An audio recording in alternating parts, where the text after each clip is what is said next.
মূলা মূলা স্বাস্থ্যের জন্য অনেক ভালো। এভাবে মূলা কেটে ডাল দিয়ে রান্না করব। মসুর ডালকে এর ভিতরে কাঁচামরিচ, হলুদের গুঁড়া, মরিচের গুঁড়া, লবণ, পেঁয়াজ কুচি দিয়ে দিলাম। বলক দেওয়ার পর মূলাগুলো দিয়ে দেবো। নেড়ে ছেড়ে দেবো। ঢাকনা দিয়ে ঢেকে দিয়েছি। ঢাকনা উঠে দেখি মূলা সিদ্ধ হয়ে গেছে। এবার কড়াইয়ের ভিতরে তেল দেব।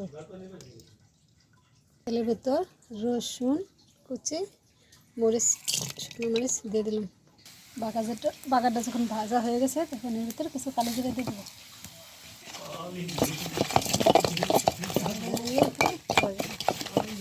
এইভাবে ঘষে তো দিয়ে দেবো। এইভাবে নেড়ে ছেড়ে একটু লবণ দেখবো, ধনিয়া পাতা দিয়ে দিলাম।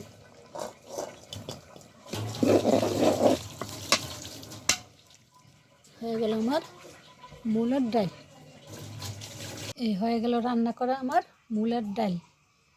সবাই ভালো থাকুন, সুস্থ থাকুন, বাড়িতে ট্রাই করুন।